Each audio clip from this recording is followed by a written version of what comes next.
So I have to see if there, I don't know if there's another way to change it. There is another way to do it that you can change the thumbprint? yeah, like I have a graphic that I use. Okay. But I can show you it quickly even afterwards. Okay. All right. We are ready when you are. Okay. Well, welcome to another Friday night. As you can see, I'm not here. Kim and I had an opportunity to take a bit of vacation, a few days off that we felt we needed. And so I talked to Shane about filming and having you guys see a video, and he thought that would be okay. So hopefully you won't have a resentment that I'm not here in person this evening.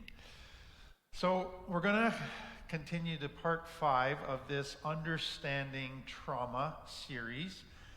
And we've looked at how trauma shapes how we see ourselves. And to a child, it's my fault. And so you develop a negative self-identity, which we call shame. Then last time we looked at how trauma affects our brain in many, many different ways, all negative. Tonight I want to look at how trauma affects our nervous system. And I'm not even going to be able to cover all of the different ways that it affects our nervous system. And again, it's all negatively. But what I want to do is give you the big picture so that you have a really good understanding of just what happens inside of us, our nervous system, when a person is going through trauma, and then the long-term ramifications after that happens. So to appreciate it, you have to understand that our nervous system, our central nervous system, basically operates all parts of our body, all of our organs. It is picking up sensations all the time from our environment and making adjustments within us in order to respond to those. So it is a key thing. It goes right down our back into all of our nerves. It is the control center. So understand then that it has 2 parts. So we're going to really focus on this because this is where we're going to see the effect of trauma. There's the sympathetic nervous system and the parasympathetic nervous system. So the sympathetic nervous system, it is the part of our nervous system that is all about action, activity, productivity, energy, survival. It is what is activated by stress, by working hard, by danger. That's what kicks in. That's what gives us energy. But then we have a balancing part, the parasympathetic nervous system. So its job is to bring rest, restoration, healing. So it balances the activity, busy, productivity, work part with rest, relaxation, etc. So what you see is these need to be in balance. If you're in your sympathetic all the time and not in your parasympathetic enough, you're going to get more and more tired till you burn out. Is really the key. So you have to have these 2 things in balance. So what happens with complex trauma is it messes all of that up big time and with many, many long-term ramifications. So just to give you an idea, what you can see on the right is your sympathetic nervous system. So when you're kind of stressed, in danger, or just very in productivity mode, it affects your pupils. Your pupils dilate so that you can absorb more light and see more. Your mouth goes dry. Many of you have gone through that. Your heartbeat increases. Your airways allow for greater air to come in. Your stomach sometimes can feel a bit nauseous. You're not hungry. That's affected. Your gallbladder is affected. Your digestion is affected and slowed down. All of that. And then you get adrenaline, and sometimes your bladder doesn't work. So all of that is when your systematic nervous system is activated, and then your parasympathetic on the other side, you can see, comes in to bring relaxation, to help digestion, to enable you to sleep. All of those are very important functions. And so that is your two parts of your nervous system. So this shows you on the right, a healthy way of living is you have your performance zone where you have your sympathetic nervous system happening. And then you go into your recovery zone. You relax, you rest. And then that enables you to maintain that throughout your life and be productive, but you have the right balance of output versus input self-care. Okay, let's bring in complex trauma. So complex trauma, you're in danger all the time. The child perceives they're in danger, so that puts them into their sympathetic nervous system all the time. Or on the left, into survival. So they are in survival. The problem is that their parasympathetic nervous system can't come in to bring healing and restoration and rest because they're still in danger. They got to be on guard. They got to be alert. And so they have to stay in survival zone and they can't rest. So what happens over time is they eventually burn out everything, and that's their only way for their body to rest. That's the only way for their parasympathetic nervous system to come in and provide healing and restoration. So that is not desirable. That has also long-term ramifications, but that is what happens in complex trauma. So let me take that further for you. So you have a child who has perceived danger. So they're neglected, they feel all alone against a big bad world, they're being abused, there's a bully at school, all kinds of racial stuff that they're going through. So there's just danger, danger, danger. So their sympathetic nervous system is going all the time. They can't relax. Their body can't rejuvenate, can't heal. So what provides the energy for that sympathetic nervous system? Well, first you keep eating food. And then if you need more, you dig into fat reserves. But you also have adrenaline. Because when you're in your sympathetic nervous system, especially if there's fear, danger, stress, then you get some cortisol and adrenaline happening, and we saw that last time, what happens with that. So that gives you energy for fight, flight. That gives you energy to survive. That fuels your sympathetic nervous system. What happens for some people is they find a thing called drugs, cocaine, drugs that stimulate. So stimulated drugs. When that happens for people, they go, I just got more energy. I can stay awake longer. I can do all kinds of extra stuff. I got more energy. So stimulant drugs become their way of fueling their sympathetic nervous system. What they don't realize is they're just breaking down their body big time. And so as they're overusing their sympathetic nervous system, what they're going to find is it's creating emotions. When they're in that place of fear, stress, so they're going to have anxiety issues, they're going to have anger issues, they're going to feel overwhelmed and stressed regularly. All negative emotions are going to be happening as they overuse their sympathetic nervous system. That then leads to they make impulsive decisions a lot because they're in their limbic brain. They're just fired up with that energy. They have trouble sleeping at night. They have trouble turning their brain off. They obsess about stuff. They have difficulty being present to other people when they're in a conversation because they just got all this stuff going on in their head and then all this energy. They're hyper vigilant all the time. So they have very great difficulty in being healthy in relationships. They have great difficulty in coping well with life. And because they can't sleep, that's the only time their parasympathetic was able to maybe kick in a little bit. Now, it's not even kicking in for not being able to sleep. So the snowball is rolling and causing more and more tiredness, and they're heading towards burnout. So that, sadly, is what happens. But then the parasympathetic, in complex trauma, it can't be activated because the sympathetic is in survival.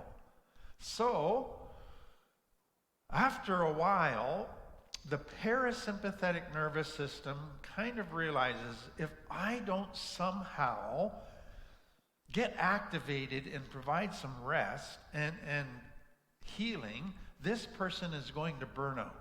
So, before burnout, is there anything I can do that will help them rest? So, for many people, this is where depression comes in. The parasympathetic nervous system basically says, I am going to go to emotional exhaustion before we go to physical exhaustion. And if I go to emotional exhaustion and get depressed, at least they'll have a wee bit of rest. But here's what I want you to see. You've got the person still in danger, so their sympathetic is still operating, and they got your parasympathetic trying to kick in with depression to shut them down a little bit so they can rest. So now you got depression and what's happening in the sympathetic? Anxiety. So now you've got two very paralyzing emotions that are going on inside of this person. If the person keeps in danger, in survival mode, keeps pushing themselves, the depression after a while won't even help them rest. They're going to eventually burn out or have a breakdown. And many of the people that I work with have gone through that. I've gone through that. Some of you have gone through that. It's not a good place to be. But that's what happens because of our sympathetic and parasympathetic nervous systems being so out of balance due to complex trauma.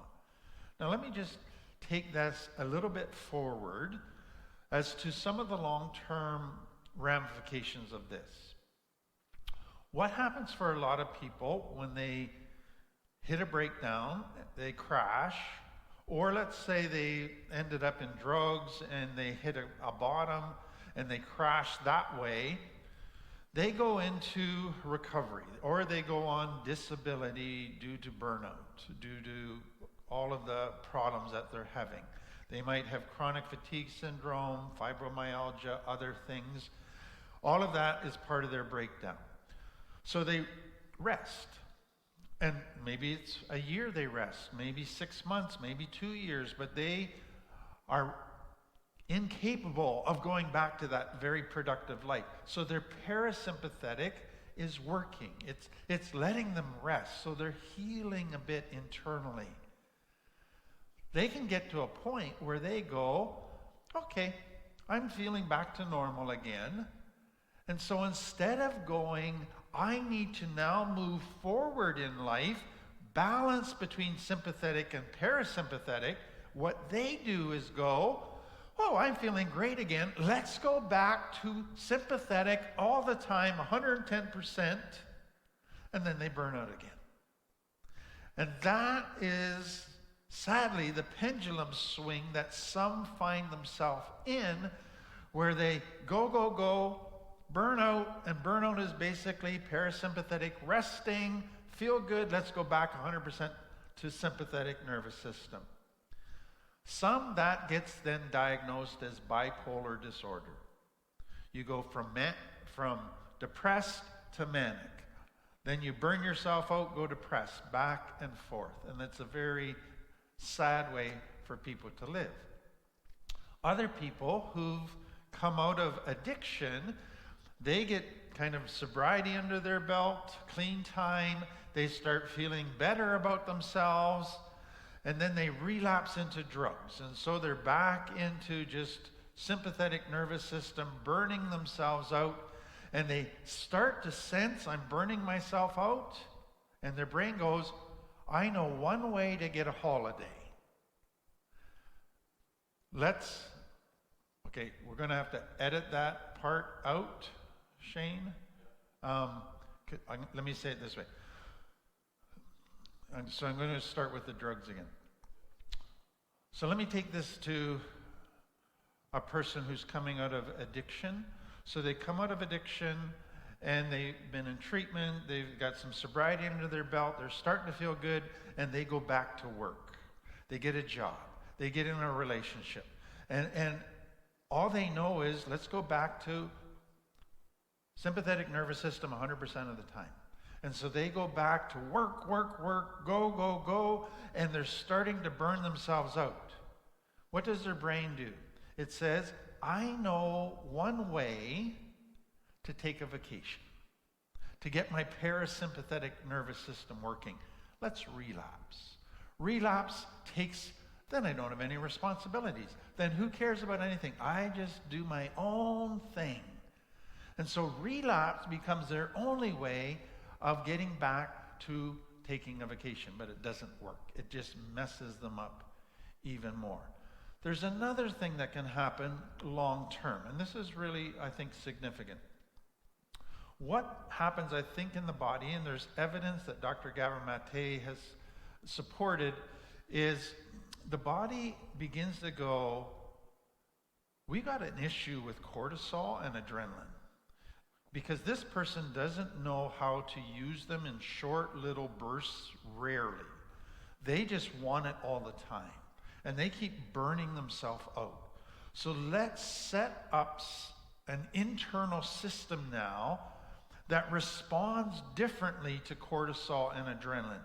So now, instead of cortisol and adrenaline giving energy, let's have the opposite effect. Let's have them now make you very tired, like you've been hit by a truck, just make you exhausted. So it's almost like something switches internally that creates an allergy to cortisol and adrenaline. And many people that have burned out will testify that that's what's happened to them. So now when they get a shot of adrenaline, instead of it making them feel energetic, it makes them just feel crappy and want to go to bed and sleep for a week. So all of those are just part of messing up that whole sympathetic, parasympathetic nervous system.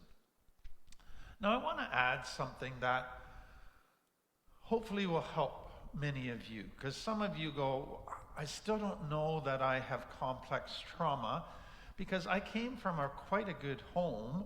I didn't get really much abuse, any abuse, maybe a tiny bit of neglect, but not very much. My 12 needs were met quite well. Maybe some of my emotional needs weren't met perfectly, but it was pretty good.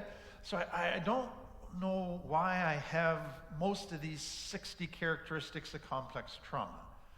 So let me share a little bit about my story, and to show that my sympathetic and parasympathetic nervous system got way out of whack, not because of trauma, but because of my parents' belief system and because of my basic personality. And they blended, my personality with my parents' belief system blended in not a good way to create all the symptoms of complex trauma in me. So let me explain it. There's really kind of three parts to my parents' belief system, and I think you're going to begin to see this, and I think it might apply to many of you. So my parents had this amazing work ethic. Both my parents were born during the Depression, grew up in the Depression. And so basically the whole idea of all of that was, we can't afford to buy stuff, you got to work. You got to make it. You got to patch clothes up. You got to make everything go through a second time. And so it was very much, you are always needing to work. I don't remember a time ever where my mom just sat on the couch and did nothing. If my mom was sitting, her hands were always busy. She was knitting, she was writing cards, she was doing a grocery list, like she was always doing something. And so part of what came out of that as I grew up was, if you're tired, don't relax because there's more work to be done. So you just dig a little bit deeper.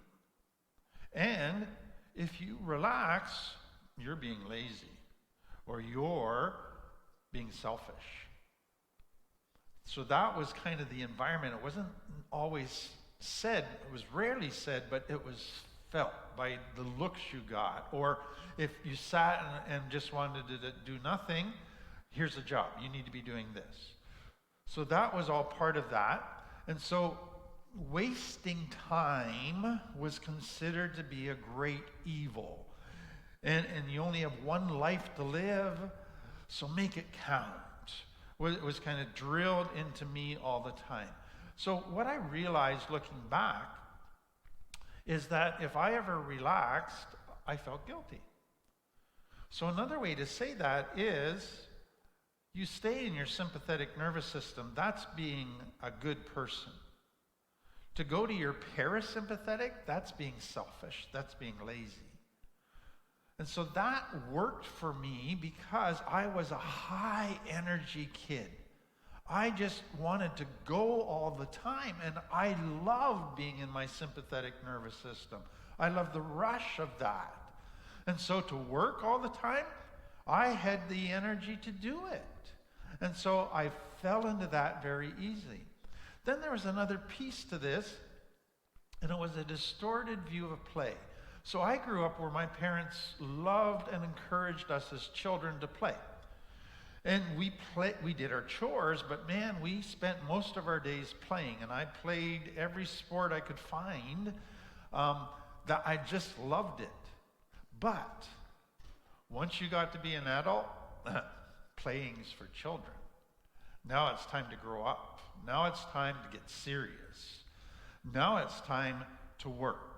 And so when I was in university, I was working easily 80-hour weeks. That was just, you don't play anymore, basically.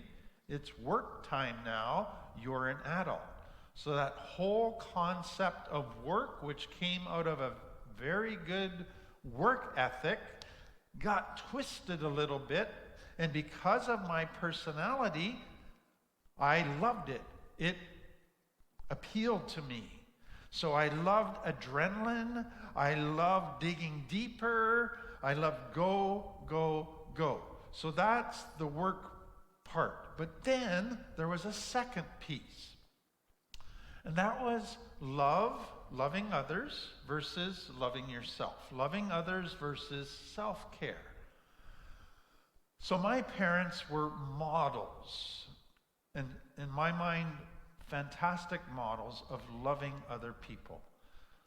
I don't know many people who sacrificed more in time, money, energy to invest in other people, to care for other people, to help people, to feed people. They were constantly doing that. Their life was all about giving. That was fantastic, but there was a couple areas where I didn't quite get the full picture. So the first was this. When I was young, my parents basically operated by, if you love the way you should love, that means you don't have boundaries with people. So we could be sitting at supper, we could be having a family evening, but if the phone rang, my dad felt obligated to answer it. He didn't feel he could say, no, I'm not going to answer it because we're having family time.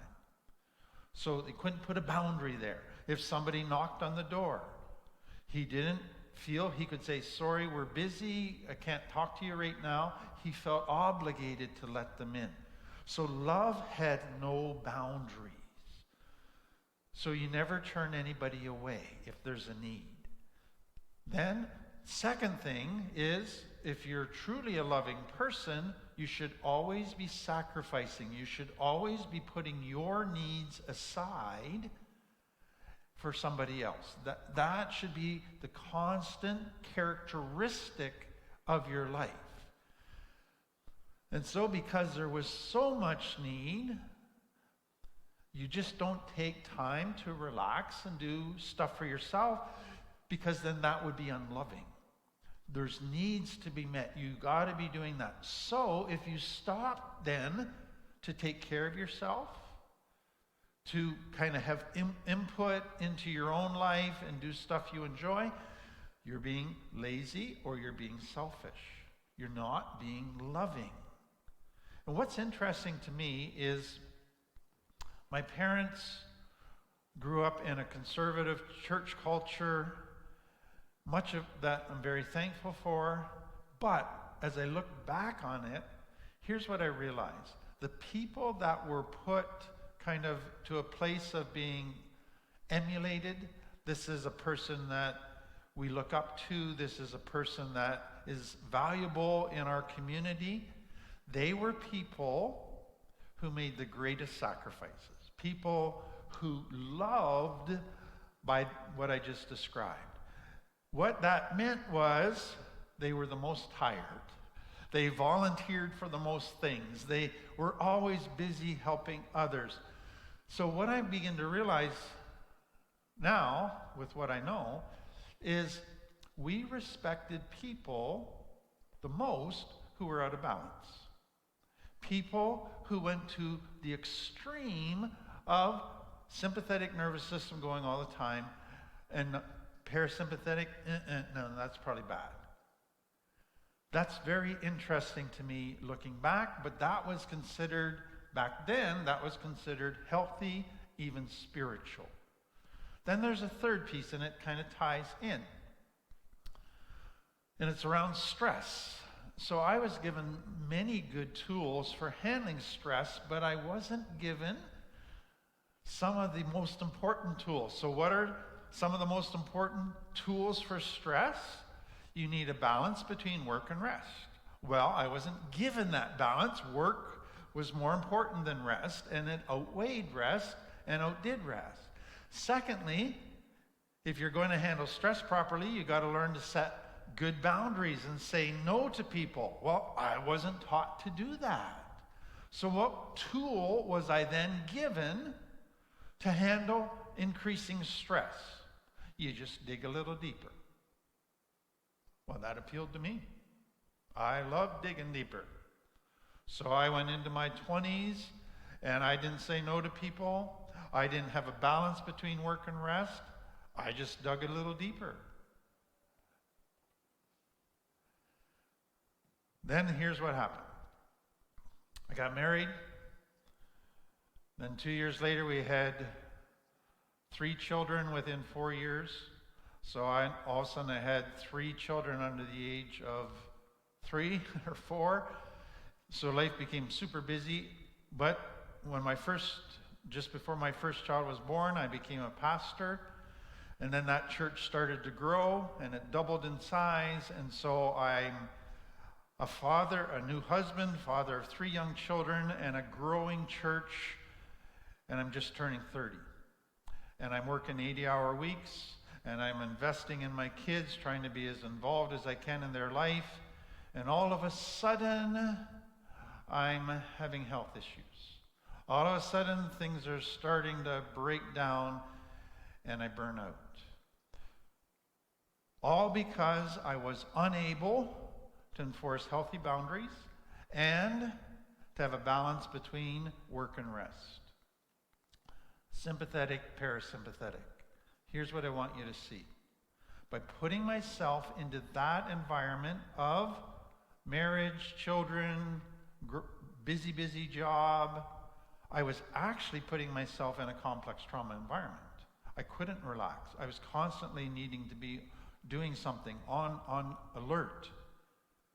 I created my own complex trauma environment because I liked having my sympathetic nervous system go all the time, and I felt guilty for having my parasympathetic nervous system activated.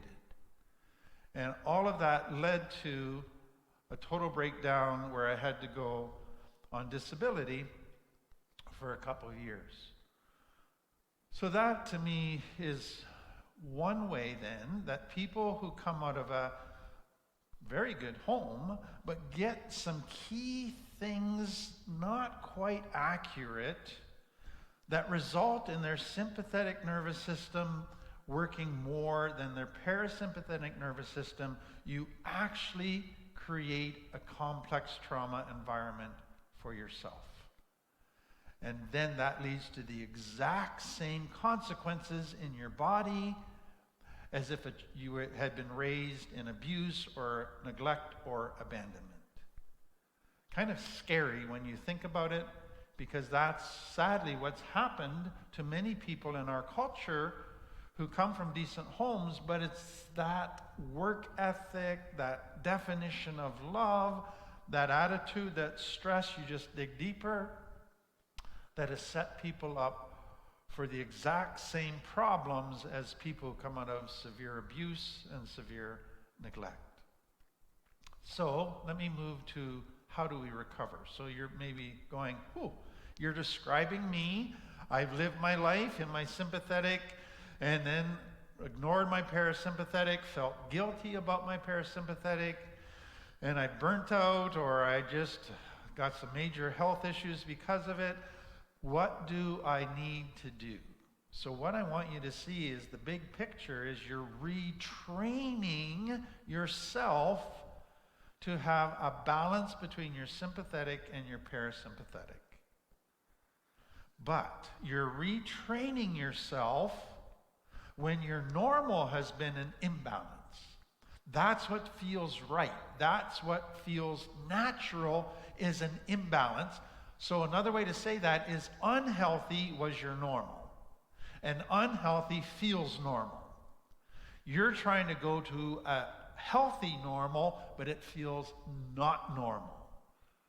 And so it's going to be very difficult to retrain yourself when your default setting is out of balance. And so it's going to take you a while. That's the first thing I want you to see. And it's not going to be easy to do this, because you got your subconscious brain programming that wants to go back to your sympathetic nervous system going all the time. So here's where I think it's important for you to start. It's to understand that when you've had an unhealthy normal where your sympathetic has been going all the time and your parasympathetic has not, that was your default. That's your autopilot. You can slide back into that without even realizing it. You just get going in your day and you just don't connect the way you should with yourself to see how you're doing, and all of a sudden you're back to that old comfortable shoe of out of balance nervous system. So learn the things that trigger you to go back to that. So for many people, as soon as they start feeling stress, they go back to too much sympathetic, not enough parasympathetic, and then that snowballs. Anytime you go into a time of change or transition, all of a sudden things aren't normal. There's unknowns now. There's some fears and anxieties. That can be a trigger to go back to your sympathetic. If you have an anger or resentment that's kind of burning away inside of you, that can put you back into your sympathetic. But also, if you're feeling really good, that can put you in your sympathetic, and you just want to go and keep it going and keep feeling good, and you start to neglect your parasympathetic. So it can be good things and bad things that can trigger you to go into your sympathetic. That's my point. What are the warning signs that you're sliding back into this imbalance? So a couple things that you can be aware of, and you might discover your own unique warning signs. But usually when you're sliding back out of balance, you're more irritable than normal. So your irritability increases. Then you find you're having trouble sleeping. Can't turn your brain off. Some people, they fall asleep for a couple hours and then they're just wide awake because their brain fires up. Or you might find that when you sit down to talk to somebody, you have a lot of trouble concentrating and being present to that person. Your brain wants to bounce all over the place. Or you feel the urge to, or the need to just dig deeper for more energy, to push yourself. That can be a warning sign. And so for many people, as they go into the imbalance with their sympathetic going all the time, they start to feel more and more robotic. Less emotional, more just going through the motions. And then another warning sign for some people is they become more impulsive. They do stuff without thinking. And so learn your warning signs, because the quicker you can catch yourself that you're sliding into imbalance, the better that you can get yourself corrected and back to a healthy balance. So that's the first thing. Second thing, you have to train yourself to activate your parasympathetic nervous system. So let me just give you some practical tools regarding that. What they have found is one of the best ways to activate your parasympathetic nervous system is deep breathing, slow, deep breathing. And as you do that, it activates your parasympathetic nervous system. So a lot of people, they will do some deep breathing in the evening before bedtime, and there's different kind of types of deep breathing, but all of those are very helpful. And so last time we talked about your top-down approach and your bottom-up approach. So your top-down approach is using your cortex to try to regulate your nervous system. Your bottom-up is saying, I can't think my way through it right now. I need to do something to help regulate my nervous system, which is bring in my parasympathetic and settle down my sympathetic. Breathing gets the brain stem to relax. So that is an important thing. Next thing for many people is they can't unwind from their sympathetic to their parasympathetic in the snap of a finger. It takes them time to transition from being in their sympathetic to their parasympathetic. I had a dad who could be in his sympathetic, lay down, and in 2 minutes be fast asleep and switch into his parasympathetic. I can't do that. It takes me hours to unwind. So what I have learned the hard way is I need to be very careful about how I use my evenings.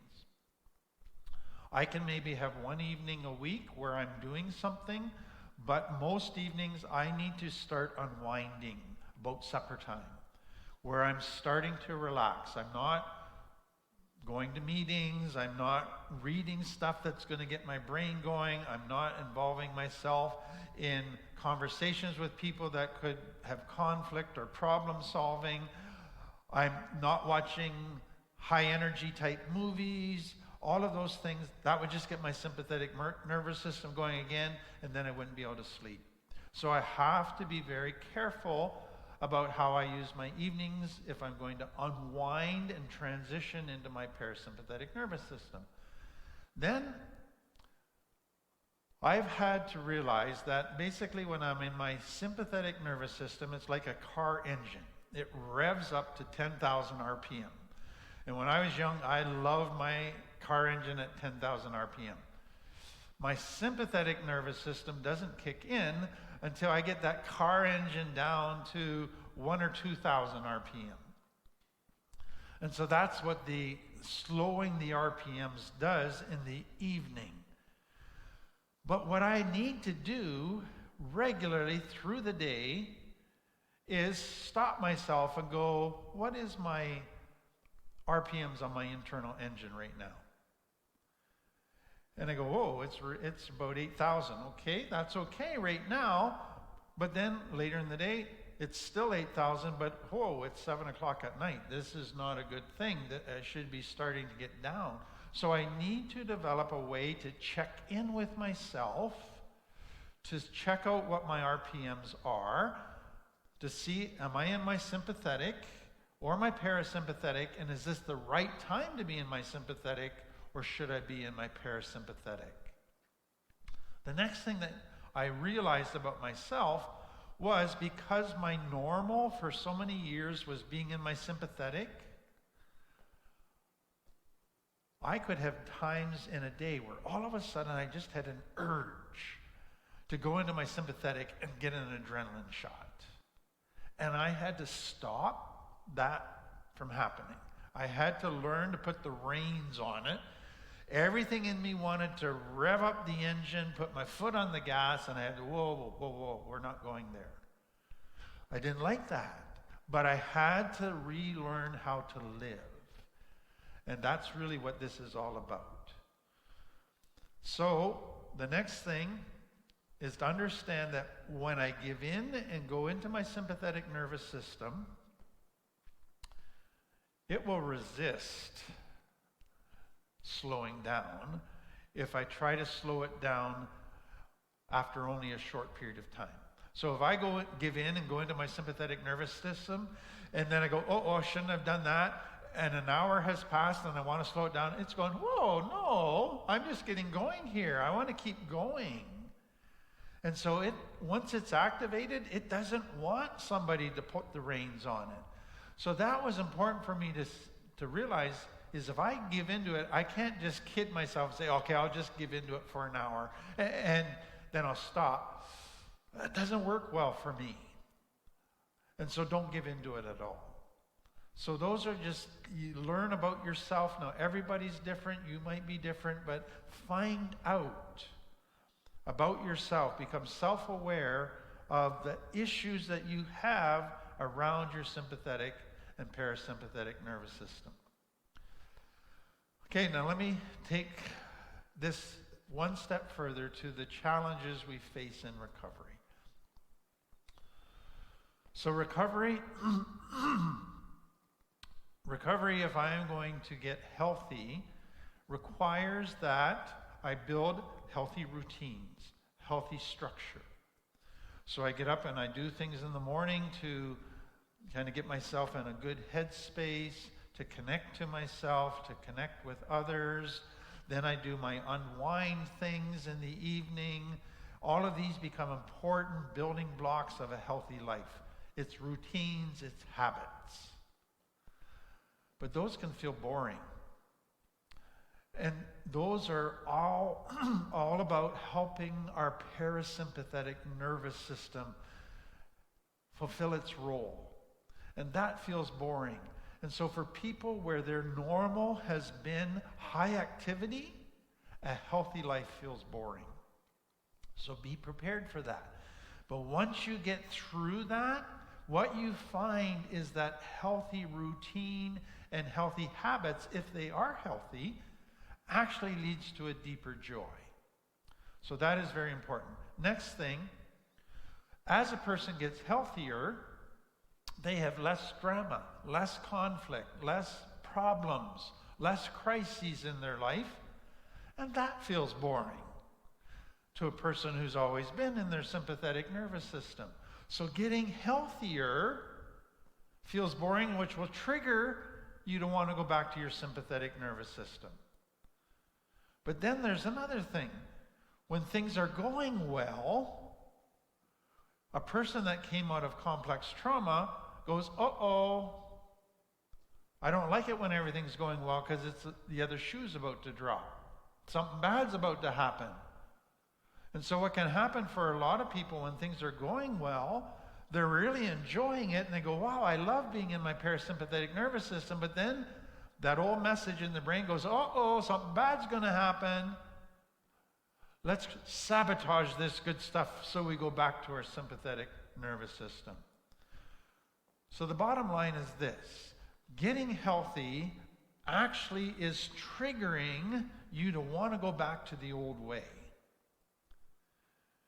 Because it feels normal. Because that's your survival place. And so to go to a new healthy feels unnormal, it feels weird, it feels even wrong.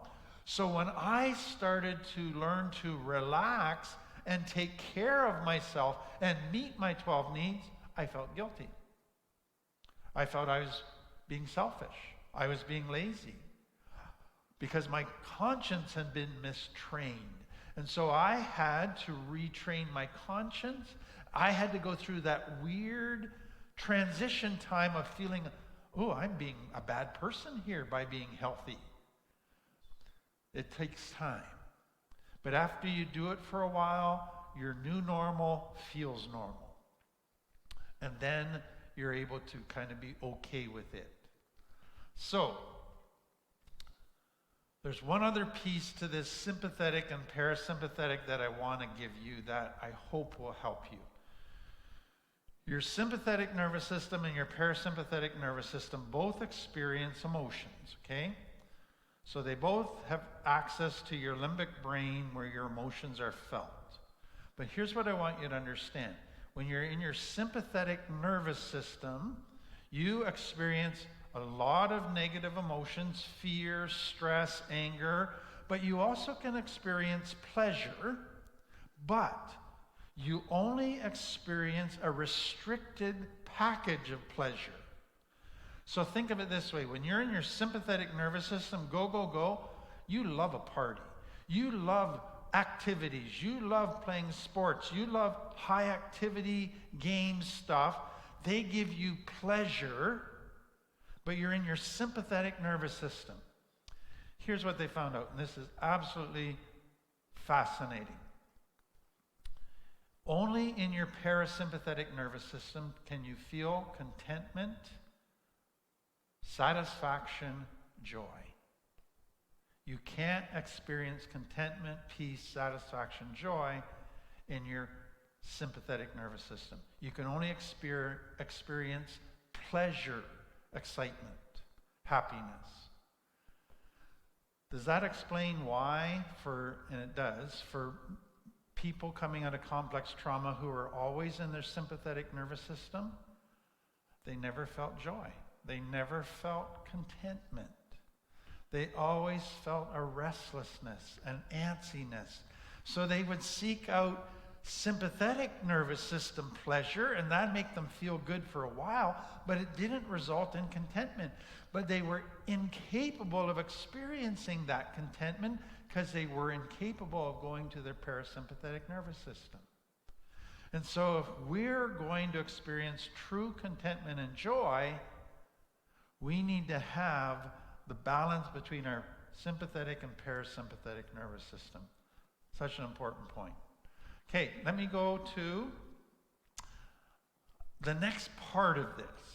So people that have had their sympathetic nervous system activated all the time because of danger and stress have troubles with emotional regulation. So one of the characteristics of complex trauma is emotional dysregulation. So another way to say that, and some of you can relate, is if somebody looks at you a certain way, says something, or you're in traffic, or something bad happens, you can go from 0 to 100 in your anger or your panic in a nanosecond. And you can't stop that. You can't regulate that. You are dysregulated. And so your kids might say, Mom, you just went like crazy bonkers because you just got dysregulated. So what is all of that about? So let me talk about this dysregulation because it's a critical part in understanding our central nervous system stuff and trauma. We get dysregulated emotionally as a good thing for several reasons. So think of a baby. If a baby's physical needs aren't being met, they're hungry, their diaper's dirty, they're hot, they're cold, they're thirsty, they become dysregulated and they cry. Why? To alert the people who can meet their needs that there's a need unmet. So whenever one of our 12 needs is not met, something in us becomes dysregulated. There's something out of balance, it's saying. And so there's an antsiness, there's a discomfort that comes in, a discontent that comes in. And it activates our stress system, and that's why the baby cries. Okay, so when our needs aren't being met, something in us is dysregulated. Second thing, if you leave a baby alone too long, where it's not connecting to its caregivers properly, it starts to cry because it's dysregulated. It needs to connect to feel safe, to feel okay. So whenever we have lack of connection, we're dysregulated. And so that's why COVID was such a big deal, because people were isolated, they didn't connect, and so all of a sudden you had all kinds of issues happening. Dysregulation. So we're dysregulated if we're not connected. Then the obvious one, whenever we're in external danger, there's a fire, there's a shooting, there's somebody with a knife coming at us, then we dysregulate, we're into fight or flight. We're in our limbic brain, there's danger happening. Then if you have increased stress happening in your life due to increased problems, you can handle that up to a point where you feel you have the tools and energy and time to handle it. But then when a problem hits that pushes you over the top of what you can handle, you lose it. So it's that stress point that you feel you can no longer handle, all of a sudden then you become dysregulated. Other people, as soon as they go through change, go into new surroundings where there's lots of unknowns, they don't know what to expect, they don't know the routines, they're afraid they might fail, they don't know if it's safe, all of a sudden they become very dysregulated. Why? Because it's a fear thing happening inside of them. Or if you get a past trauma triggered. So you've had trauma in the past, and then you hear something or see something that reminds you of it. So it goes up through your brain stem and you dysregulate because that was triggered. But there's another one. What we have found out is that as human beings who need connection, emotions are contagious. So if you're around somebody who's totally dysregulated, it's very easy for you to become dysregulated because you just pick up their emotional mood. If you're around somebody calm, it helps you to be calm. So emotions are contagious. So if we're around somebody dysregulated, that can result in us being dysregulated. Okay, so that's dysregulation. How then does a person learn to regulate their emotions? So let's go back to a baby. So understand that a baby comes into the world with zero emotional regulation skills. They have to learn every skill for emotional regulation. And the starting point for that is they need a co-regulator. They need another person who's regulated that they can mirror, that they can learn from. That's why they need a calm mom, calm dad, who's going to come to them when they're dysregulated and help regulate them. And then as that happens, then they learn the tools so they can regulate themselves. But it begins by they mirror mom and dad. Mom and dad are their co-regulators that they're learning from.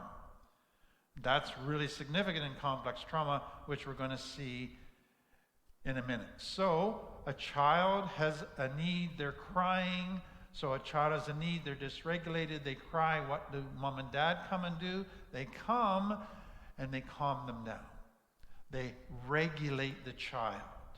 They help the child to get regulated again. But the parent must come from a calm place. So there's three main components to this. So before I get to that, just let me say this. If a child is crying, let's say they're hungry or they're cold, if a parent doesn't respond, the child just keeps crying and crying and crying, so they're not going to be able to regulate themselves.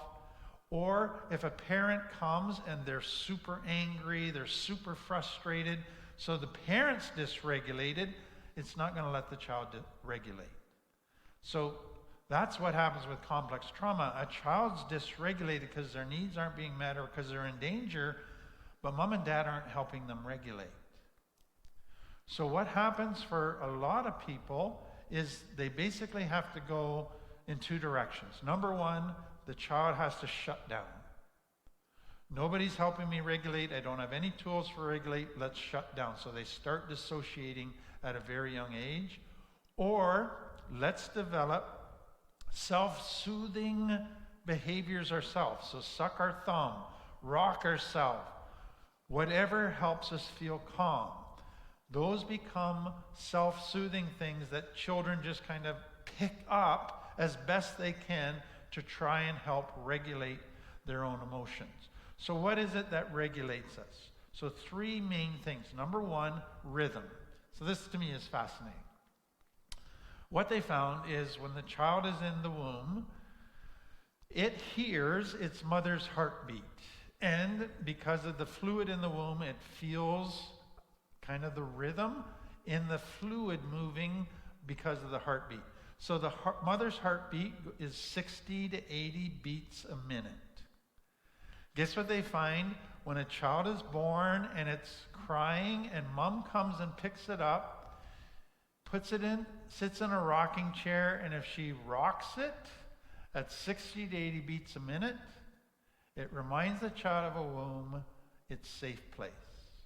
Or if mom holds it close to its heart, then the baby hears the heart again, the rhythm, and it calms it. And so rocking, hearing something at that rhythm has the calming effect on a child. So we need rhythm. Now what you can realize is that's very effective today. So if we need bottom-up approaches to help calm down our brainstem, you start with the breathing, but then you can bring in rhythm. So what many people find is a steady rhythm of activity. So cleaning, walking at 60 to 80 beats a minute. That has a very therapeutic effect. Or listening to music. And so what they're finding is dance, drawing, doodling, cleaning, walking, music, back rub, a massage, all of those have a rhythm element and they have a calming effect. They help the parasympathetic nervous system. They help the person calm down. So that's part one, is rhythm. But then secondly, the child, the baby, needs to feel connected and safe with mom and dad. So when mom or dad picks them up, they need to feel connected and safe. So you need the feeling of connection to be able to regulate your emotions. And then thirdly, the parents must then meet that child's needs. So you need to get your, whatever need was causing the dysregulation, you need to get that need met. All three become necessary. To just pick a child up and rock them, but not connect with them, not say those soothing, loving, comforting things, and not meet the need isn't going to help. You gotta do all three in order to get regulation. The same is true today. When you're dysregulated, you're going to need to do rhythm stuff, but you're going to need to connect to yourself, to others, to higher power, and you're going to need to meet that need. Very, very important. In some cases, if the child is you're not able to regulate them, there's just too much trauma that's happened, then the brain, we saw last time, releases opioids. It provides medication to help regulate them. And so that's why sometimes we as parents can give a child some medication to help them calm down. That might still be necessary for a person today as an adult in recovery. That they do still, in rare occasions, but extreme occasions, need a little bit of help with medication until they learn the tools of meeting their needs, connecting, rhythm, self-regulating tools. So bottom line is this. Regulating our emotions is about healing our limbic brain, learning to manage our limbic brain, which is also helping our sympathetic nervous system calm down and our parasympathetic nervous system come into play. So it's so important if we're going to be healthy physically and emotionally, but also healthy in our relationships.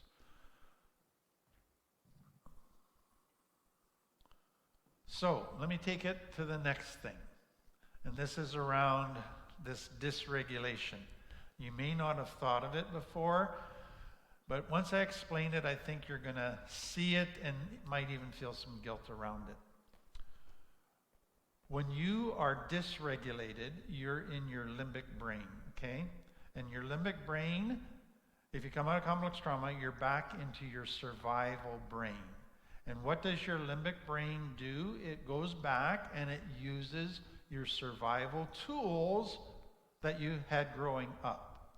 So recovery is healing the limbic brain, but learning to live out of your cortex brain, your wise brain. It's learning to learn the truth about what is healthy and in the long run, what's going to be healthy decisions, healthy behaviors.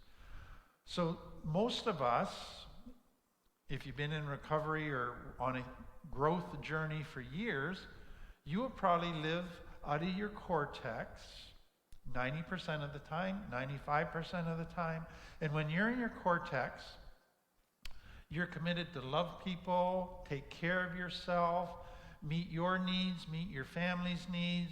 You are a wonderful person to be around. But what happens when you get your limbic brain triggered by stress, by anger, by fear, by anxiety? So you're back into your limbic brain. It's almost like you have a personality switch. You're a different person. All of a sudden you're demanding. All of a sudden you're taking shots at people. All of a sudden you become very self-absorbed and self-centered. Whoa, what just happened there?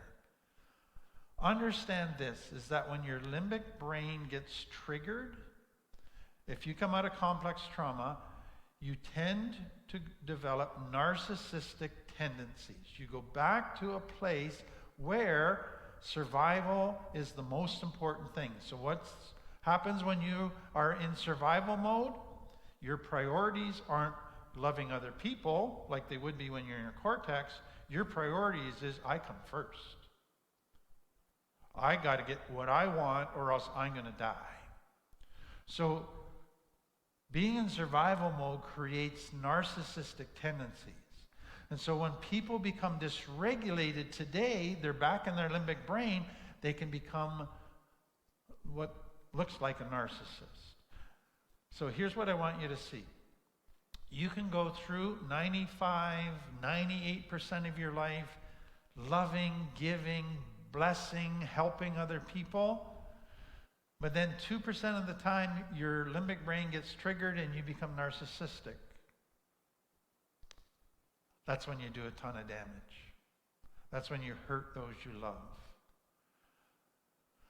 And so recovery is learning to get into my cortex more and more, but it's learning the skills to regulate that limbic brain when it's dysregulated, because it's at that 2% of the time that I do all the damage. that causes all the regrets.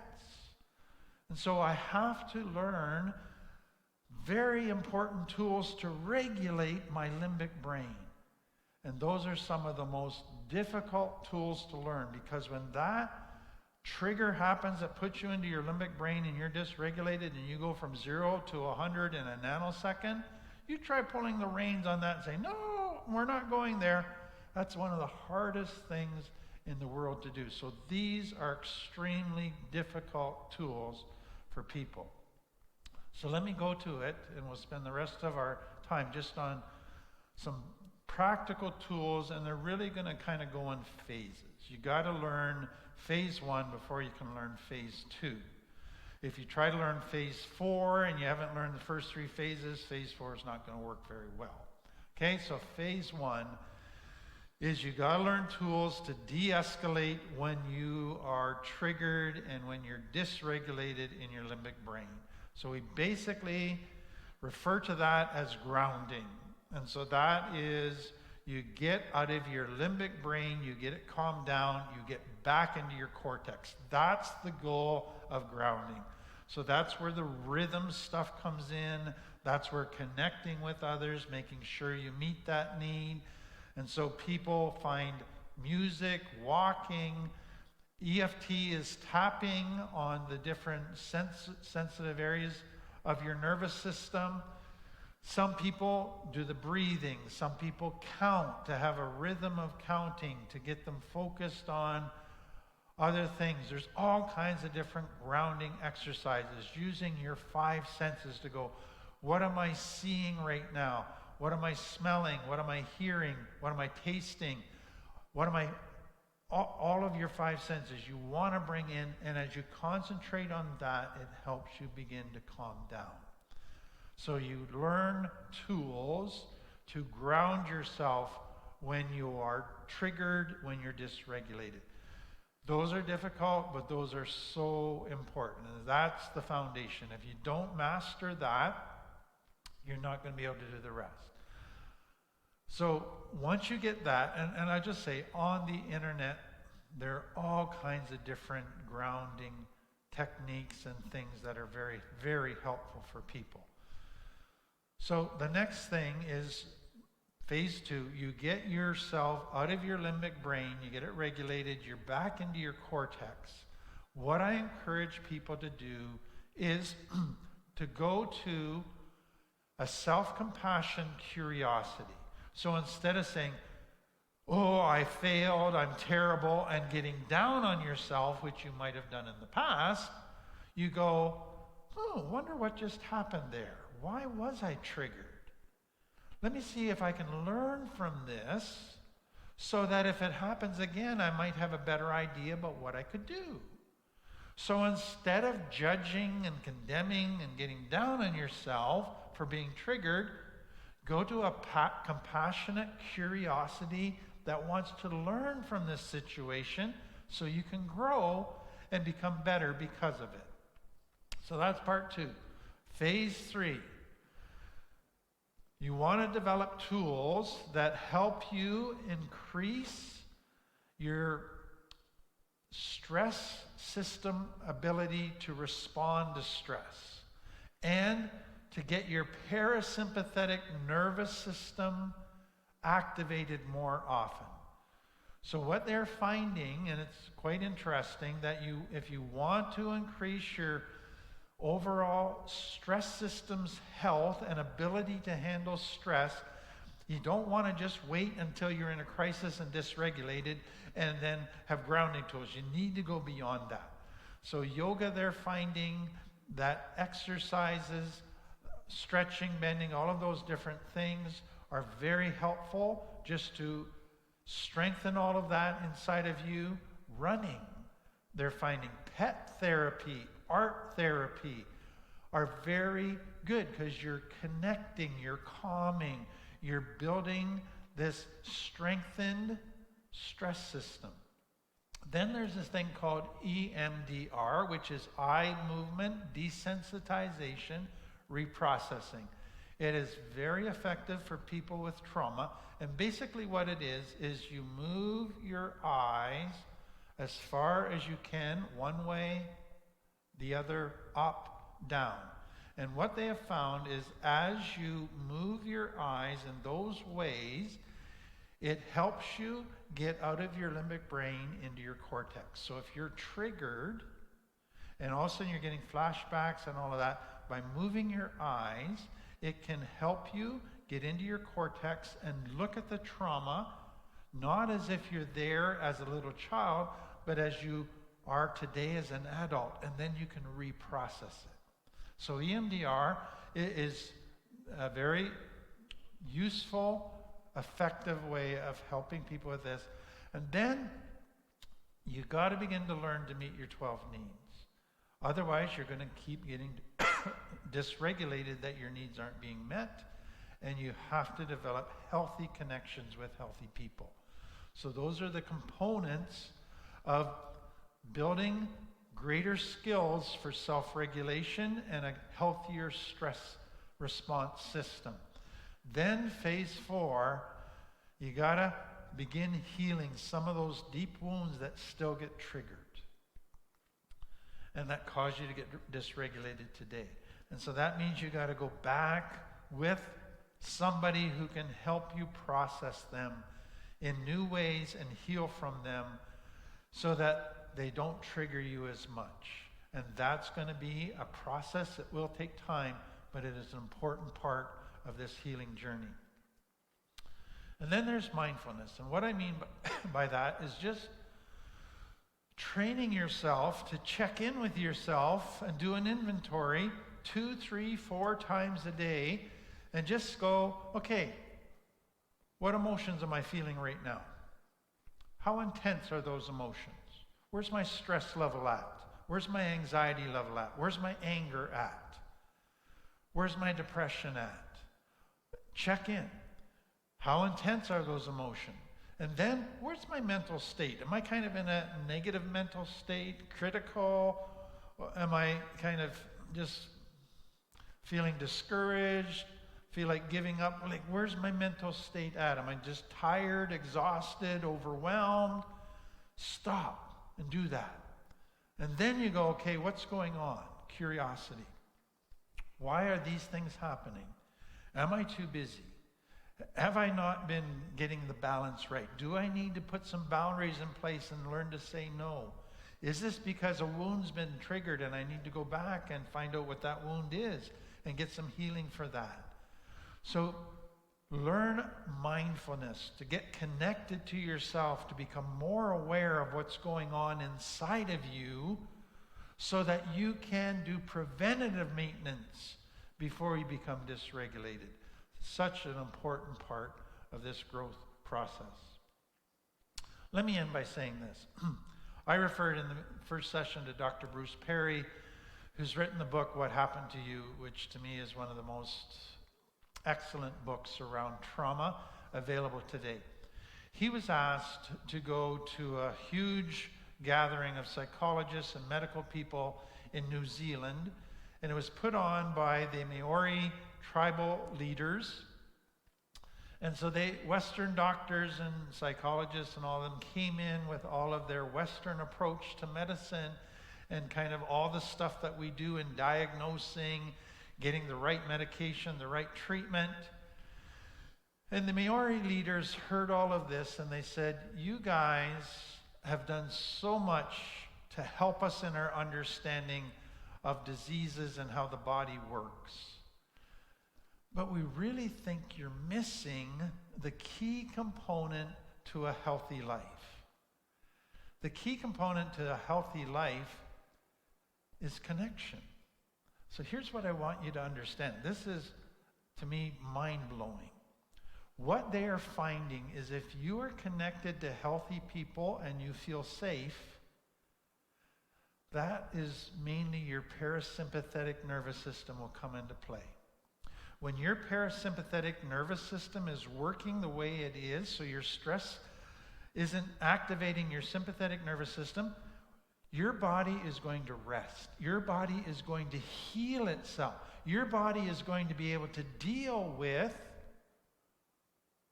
bacteria, viruses, Way better than if you're in your sympathetic nervous system. And so what they found is societies where people have a very healthy parasympathetic nervous system and they don't let their stress systems be activated and put them into their sympathetic nervous system all the time, guess what? They have less heart problems, they have less cancer, they don't die at earlier ages, they have less diabetes, less autoimmune diseases. Why? Because they have a connection.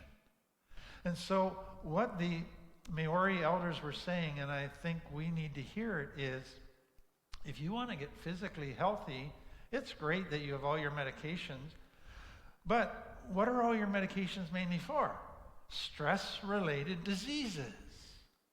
Due to lack of connection and lack of parasympathetic balance with sympathetic. If you guys really want to get physically healthy, start connecting. Start getting your parasympathetic working the way it should and in the right balance. That, I think, is such an important take-home message for all of us. Okay, we're going to have Karen come and do a couple songs, and then I'll come back and do part 2.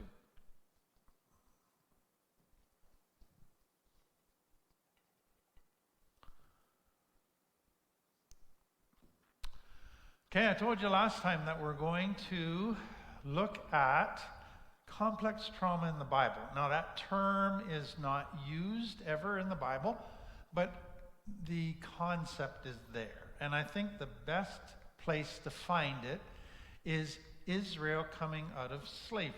So what is slavery? Basically, living in trauma. You're going to get beaten, you're going to get whipped, you're going to get worked, you're going to not have any rights, your wife's going to get raped, your children are going to get taken from you or abused. It's just trauma, trauma, trauma all the time. And what you find in Israel is they were in slavery in Egypt for 400 years, so basically 10 generations of trauma. And so we talk about complex trauma becomes generational just because the tools get passed on, but if the environment still remains unsafe, it just keeps this trauma thing terribly messy. And each generation, it just gets tougher and tougher for them.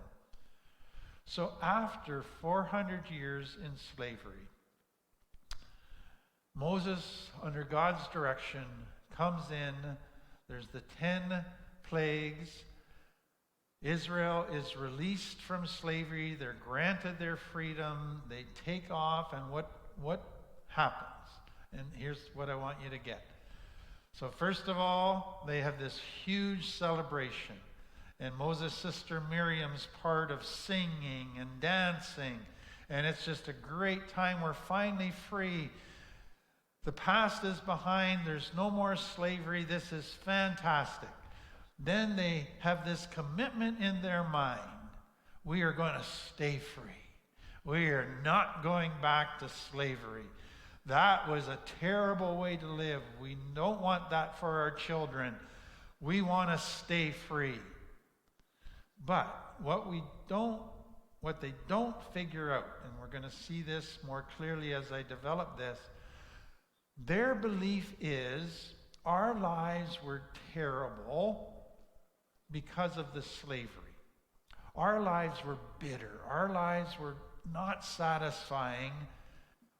The only reason was because of our external circumstances, because of the slavery. Therefore, because we're free now, then our lives are going to be wonderful. Everything's going to be great. Because the problem was slavery. Now the slavery's gone, everything's good. And I'll give you a present-day example for that.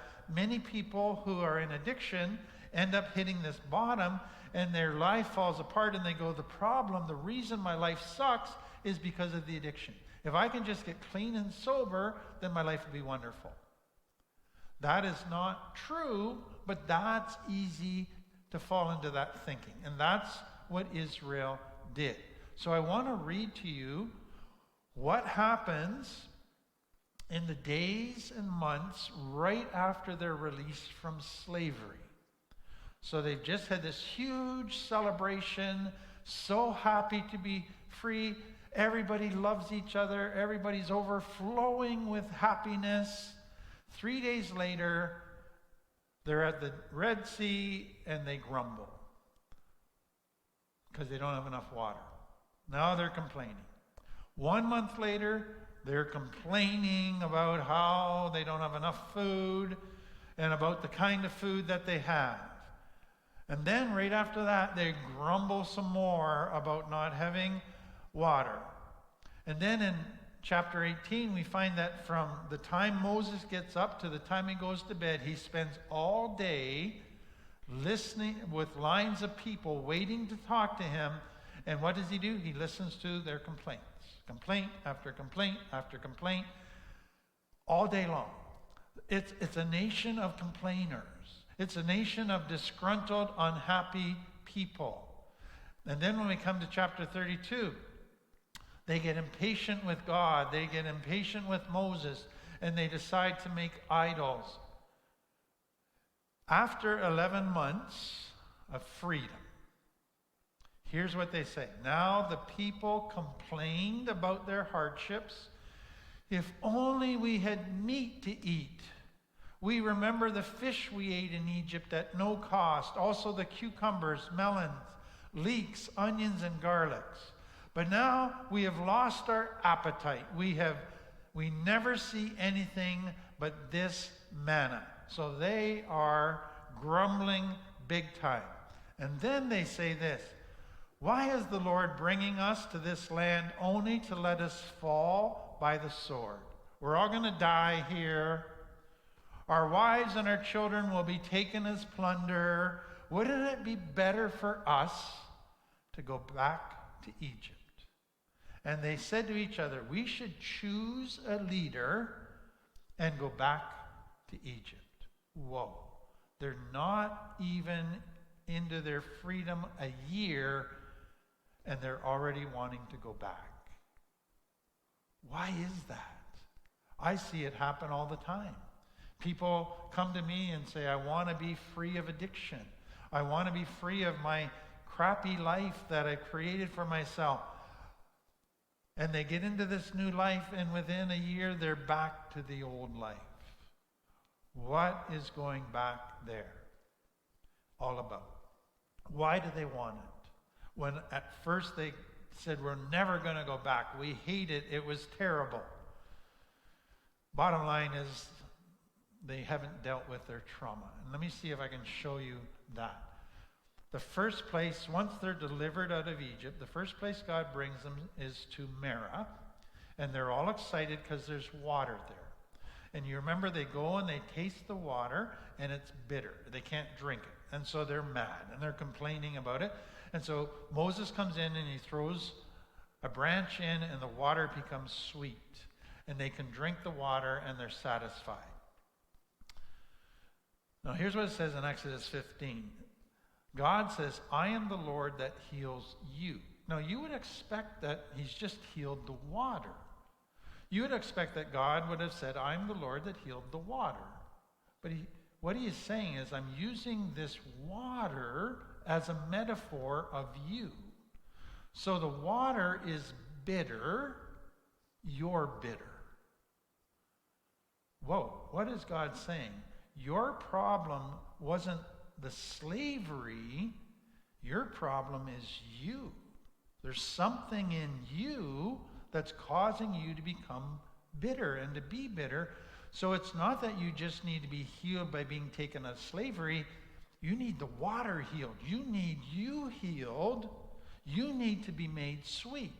And what we're going to see is that over the next months, God is going to put them through different things that I would call the first steps of therapy in dealing with trauma, the building blocks of dealing with trauma, to say, here's what you have to change. Here's what the problem is inside of you. If you want a sweet life, you got to change this. And so the very first thing God does when they come out of slavery, their conclusion, the reason why our life was bitter is because of slavery. God shows them right away, the reason your life is bitter is because you're bitter. And it's basically, you left slavery, but you brought yourself with you. You brought with you your ways of thinking, your ways of coping, your ways of looking at the world, your ways of handling stress. And without you realizing it, you brought with you an unhealthy toolkit. You brought with you a negative toolkit. And now you're carrying that around with you, and that's what's keeping your life bitter. That's what needs to be healed. And also with that is, it's not just a toolkit. You brought with you old ways of belief, old ways of thinking, lies that you've believed. And so those are the things that are causing you to be messed up. And that's what's causing you to complain about everything. So God is saying it's all the stuff that you brought with you internally, the ways that you learned to cope with your trauma that let you survive your trauma, but now have made you very unhealthy and incapable of a healthy, sweet life. That's what has to change. But let me add a couple other things. I don't know if you ever realized that people, when they're in trauma, they develop ways of trying to stay safe within the trauma. So don't trust people, always expect everybody's going to reject you, so don't get close to anybody. And so that seems to keep them safe. But it actually becomes a prison. So they don't like it, life's not satisfying, but they don't realize that this prison that they hate also kind of kept them safe. So when they get out into freedom, this is scary. Now what do I do? So when I was in prison in slavery, at least I knew what to expect every day. At least I had my tools to handle all of that. So it wasn't nice, I hated it, but at least I knew what to expect. But what does being healthy and normal out here look like? I don't know. That's scary. I don't know what to expect. If I get in relationships now that are healthy, I don't know if I'm going to be able to handle all of the different situations that come up. I might fail. They might hurt me. That's scary. And so that is not good. And so what you find is that all the episodes of complaining was because they were in this new situation and they didn't know how to meet their needs. And they couldn't trust. Because what happens when you're in the prison, you don't trust anybody.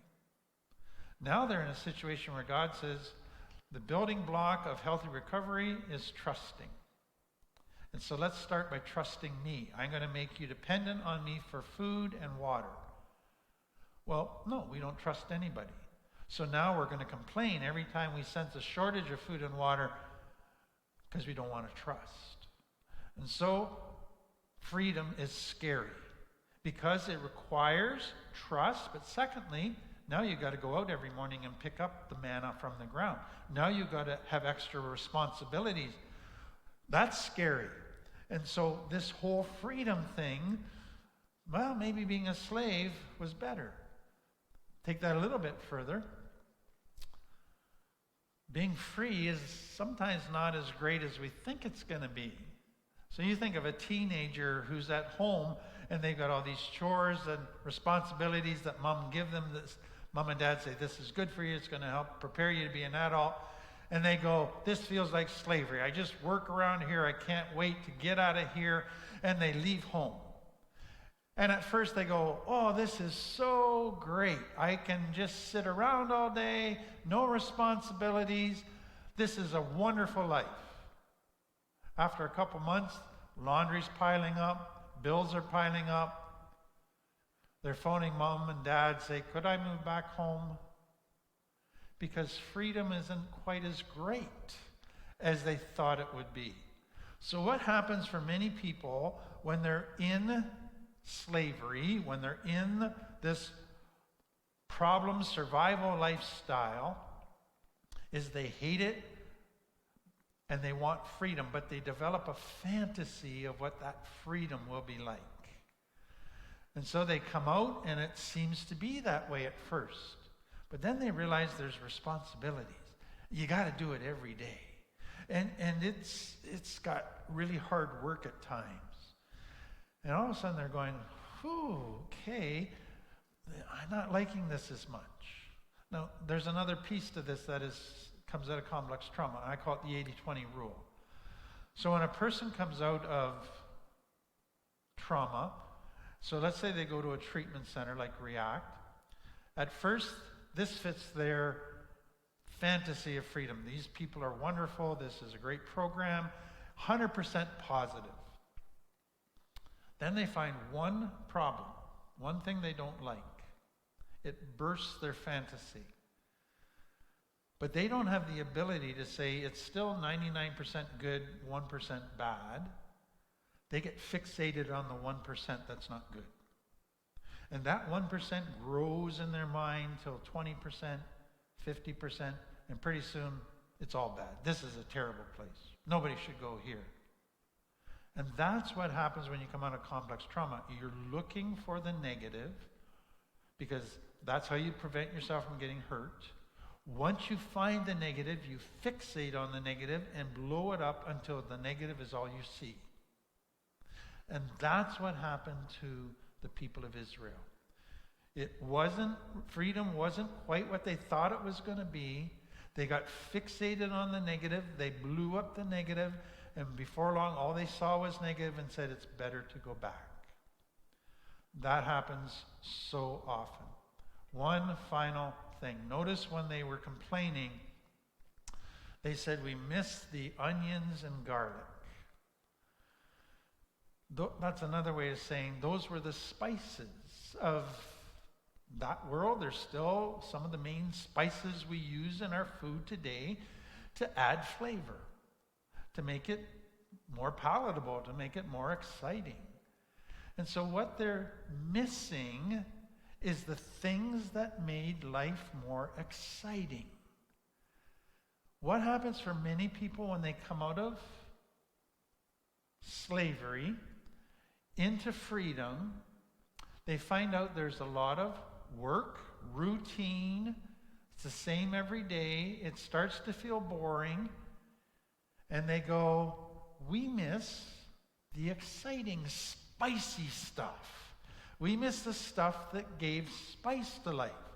Now here's where the sympathetic, parasympathetic is so important.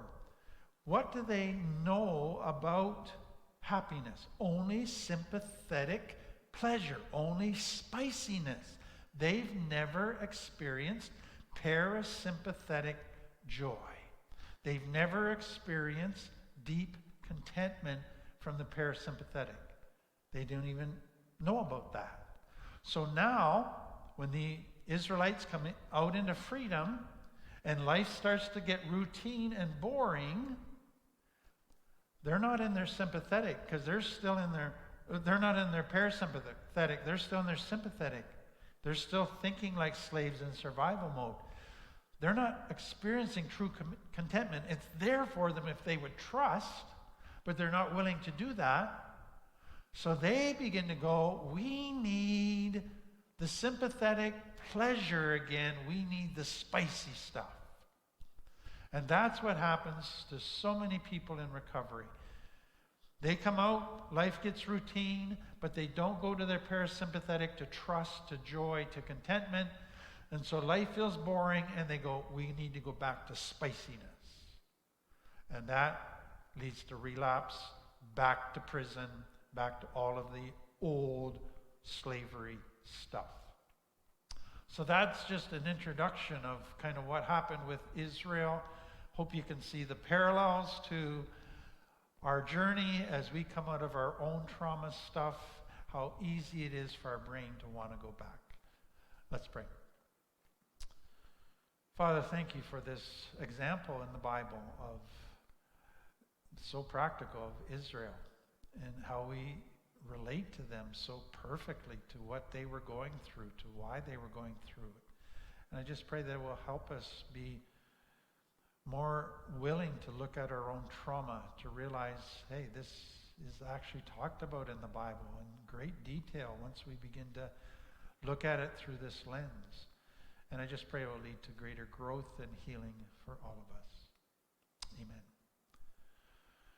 Well, we're going to have Karen come back and do one final song, but thank you so much for being part of this tonight. I will be back in person next month. I'll see you then.